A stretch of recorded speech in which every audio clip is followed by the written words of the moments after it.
How's everyone doing today? I have a horror Blu-ray and DVD update right there, and 17 pickups in total. And if you've seen any of these movies, definitely let me know what you think of them. First up, I did a trade with somebody in a Facebook horror group on there, and we traded two different things, and they sent me Interview with the Vampire, and it says The Vampire Chronicles underneath. I didn't know that was the full title, but I love this movie. I love the soundtrack of it. Love the whole cast. And this is the re-release of it. The first Blu-ray had some audio issues. This is the all-new 20th anniversary edition, and it has a bonus feature, Lestat, Louis, and the Vampire Phenomena, and a bunch of other special features, including some commentary from director Neil Jordan. And I've always enjoyed this one, and I held off on getting it because I wanted to hear some reviews of it because of the first one had the audio issues, but I guess that's corrected now, so very happy to add this to my collection. Absolutely love this one, and I love the whole wraparound story as well, and just everything about this, that gothic feel. I thought it was fantastic. I'm a big fan of Tom Cruise. He was excellent in here. And early Brad Pitt too. Next up is Troll double feature from Scream Factory. It has Troll and Troll 2. I used to have the old DVD of this, but now I can upgrade and get rid of that. But one of the things I really like about this edition is it includes the best worst movie on DVD. Granted, you know, it would be nice to have the Blu-ray of it, but that's fine. It's only been released on DVD, and that was a whole standalone documentary that was released before, so to have that on here as a special feature is really cool. So Troll 1 and 2 are on a Blu-ray disc right there, and then the best worst movie is on the DVD disc. And there is interior artwork, which I will go ahead and show you, which I love that, some of the poster art and stuff. Now, I remember watching Troll 2 a lot when I was a kid, and I remember actually having a crush on the evil Goblin Queen, which looking back is like, that's weird. That's a little weird. She was evil, and all the gross green slime, and Nilbog, which was goblin spelled backwards. But I remember enjoying it, and the first one had Julia Louis-Dreyfus in it too. So I remember the first one being pretty decent. The second one was more cheese, and again, campy, and people consider it like so bad it's good. But very happy to have this on Blu-ray. Nice double feature, and I love that they have that as a special feature, that whole documentary, the best worst movie. Next up is the Blair Witch Project, the newest one. This is from Adam Wingard and Simon Barrett, who are fantastic. They work together on the VHS films, and then on Your Next and The Guest, which I really enjoyed, and they're a writer and director respectively, and again together here. I was not a fan of the original Blair Witch movie. I'm like one of the only people ever that's not a fan of that movie. I think it's the most overrated movie in horror movie history. It's that, and then the original Paranormal Activity movie. There's nothing going on there. I felt like anybody with a video camera could have done that. And, you know, found footage was around before that, but that kind of definitely propelled it. Now, this one's basically the same kind of thing. It's a sequel, though. The lead actor is looking for his sister, who was lost in the original one, and lost in the woods for years, and they're going back to see if they can find her and find the house, and he thinks there's a chance that she could still be alive. And so it's basically him and his friends going out there filming it, and they have these two other people who are acting as a guide that they've been in the woods before, or so they say. The reason that I actually prefer this one, like this one even, is the fact that they actually show you something. The first one, they don't really show you anything. It's just a whole bunch of people crying and, you know, noises and stick figures, nothing happening, and then the payoff is nothing. Somebody standing in the corner. Ooh, scary. It was all about the marketing for the first one. And, you know, even as a kid, I was like, this isn't real. It's silly. But people bought into it. But this one, there's actually a payoff. It was creepy. And it was creepy for a little bit. So it wasn't just like a quick second shot. It was a creepiness for going on for a bit, and I appreciate that. And there's a little claustrophobic feel in one of the scenes too. And one of the things I think that people will be a fan of is the special features. Even if you don't love this movie, I think if you're a fan of the franchise, you'll enjoy the Never Ending Night, the making of, which is a 6-part documentary kind of going through some of the trials and tribulations. Then the House of Horrors exploring the set, and then the audio commentary too with Adam Wingard and Simon Barrett. So I think people will appreciate that. Over 3 hours of bonus materials. I'm surprised that I did enjoy it. I mean, I didn't love it, but I thought it was decent.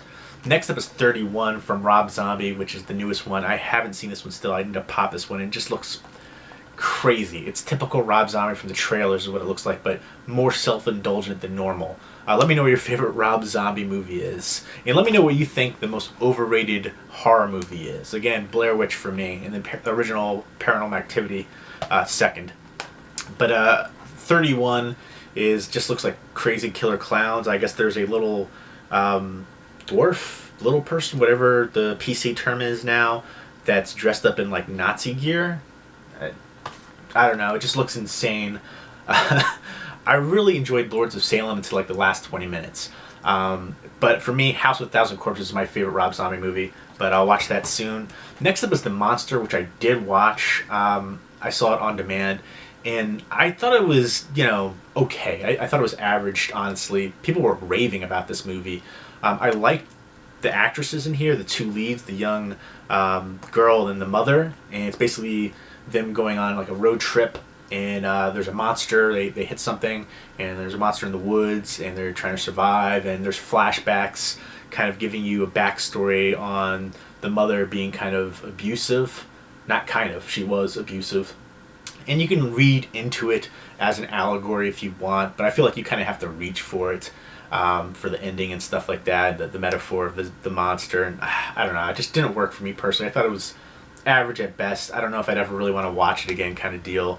And it's from the director of The Strangers. I was not a fan of The Strangers either. That was like the biggest letdown ever. The trailer for that movie had me so souped when I first saw it, and then when I watched it, I was like, that's a letdown. It was basically a rip-off of the French film Them, which was a way better movie. If you like The Strangers, check out Them.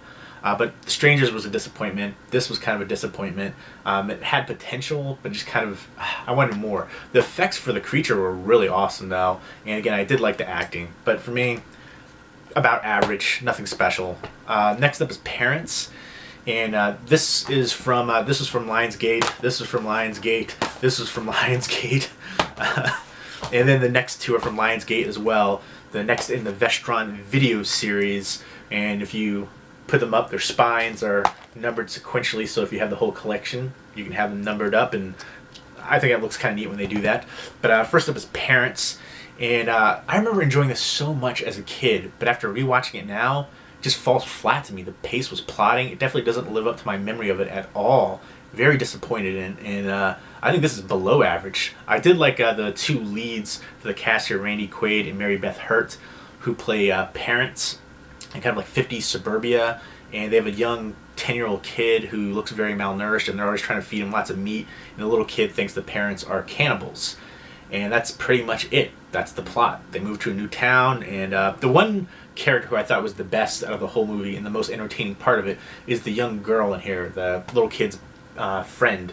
She was out of control. She's like drinking wine and like pouring the wine on the kid and kind of flirting with the little kid. It was just so outrageous. That was the most entertaining part. Again, the pace was plodding. It was kind of boring. Essentially nothing really happening until the very end, where it kind of culminates in the climax. But at that point, like, I really just didn't care. I remember this being so much better, and that's such a, that's kind of one of those things. Your taste kind of cultivate, and you kind of remember certain movies more fondly that you enjoyed as a kid. But some good special features in here. So if you are a fan of the movie, I think you will enjoy this release. It's never looked better as well, from what I can recall. But yeah, not one I plan to watch again. Kind of bummed that I hyped it up so much in my memory. But next up is the Lair of... oh, I do want to say, too, the director here, Bob Balaban, he directed My Boyfriend's Back, which I thought was a really entertaining horror comedy that Mill Creek recently put out.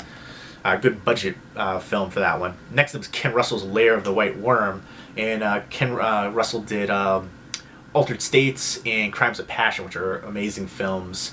But this one right here has Hugh Grant, Amanda Donahue, and Catherine Oxenberg. I guess it's about a guy who has a castle in England, and there's like a whole kind of folklore about one of his relatives killing a giant dragon, or a white worm, if you will, and they kind of find these bones, and they find out maybe that the rumors are true, and there's some kind of ancient pagan snake god that was worshipped, and it looks super creepy from the back right there, so I'm looking forward to checking this one out. So hopefully I enjoy it more than Parents. I never saw this one, so again, Vestron Video. I love what they're doing with these sets right here. These special releases. Looks great with the transfer special features. I've loved all the ones that they've done.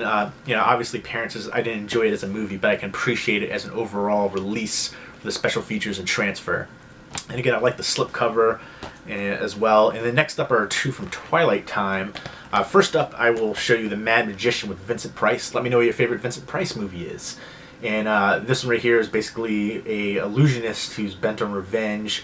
I guess it has some comedy elements to it too. It says tongue-in-cheek. And this is, I guess, one of the later entries in the 3D craze from the late 50s. This is from, trying to see the year. This is actually 1954, but it says it's the last entry in the 50s for the 3D craze. Or Columbia's, anyways. Columbia Pictures' last entry into it. But one of the things that I enjoy about this one right here, Twilight Time, sometimes they're a little bit more expensive, but they're usually, they're always limited. Like these are limited to 3,000 each, so it makes sense. A lot of smaller companies do that, and a lot of times they go out of print, especially the horror titles. So I think it's good if you're a fan of the films from Twilight Time to pick them up before they go out of print, because people jack the price up on eBay. One of the things I like about this one, as a company, they do a great job with their transfer. I like special features. It comes with a booklet, which I always like when they come with a booklet, so that's pretty awesome and creepy. But again, there's interior artwork as well, which I always dig. And then the clear case. I think if you're a collector, I think you can appreciate the clear cases.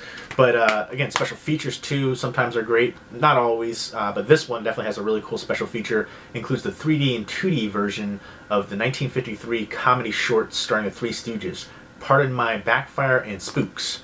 So that is a really cool special feature on that one. And next up is Pretty Poison, which I am super to check this one out. I haven't seen it before. It has Anthony Perkins, who just gets out of a mental institution, and he's disturbed, and he meets this all-American teenager, or so he thinks, played by Tuesday Weld, and she turns out to be psychotic, and it looks like she's trying to get him to kill people. So that's pretty interesting. I love when Anthony Perkins plays the crazy guy. In fact, he was in Ken Russell's Crimes of Passion as a crazy psychotic priest. So there you go, some special features on there too. And again, I love the color scheme. One of the things that I like too about Twilight Time is on the back of the booklets, they usually put like the original poster art. But I do dig the color schemes a lot on this one. And next up are some full moon cheesiness. Head the Family, which is one I remember seeing a while back. It's been forever. It's like this crazy family. The one guy has like big eyes. The one guy's just like a big hulking giant, and the chick has big boobs, but they're all kind of dim-witted. And then there's the head of the family who's like a giant brain. And then somebody kind of finds out that they're doing kind of human experiments, and they try to expose them. And of course, the family isn't having it. So there you go. I'm looking forward to revisiting this one. It's been a long time. And Full Moon's putting out a lot of their films finally on Blu-ray. Trancers 2, which I haven't seen. I saw the first Trancers movies, which I enjoyed. I like Tim Thomerson lots. But yeah, they did the whole different one with Doll Man I really enjoyed, and then Doll Man vs. Demonic Toys, and a whole bunch of different ones like that. But you've got Helen Hunt and Megan Warden here as well, and Helen Hunt's got the mom jeans going. But this is from 1991, so it kind of makes sense fashion-wise. But I'm looking forward to checking this one out. And I like when they do kind of like sci-fi horror stuff. Next up is from Camp Motion Pictures, Slime City and Slime City Massacre double feature. I saw the first one, and I kind of like those sleazy, slimy kind of movies like Street Trash and like this one right here. And I'm looking forward to checking out the sequel, Slime City Massacre, from 2010. And the original Slime City was from '89. I've heard good things about the sequel too, and a lot of special features in here. Commentary, featurettes. So that is cool. Deleted scenes, all kinds of goodness. A ton of special features. And there's just on one disc.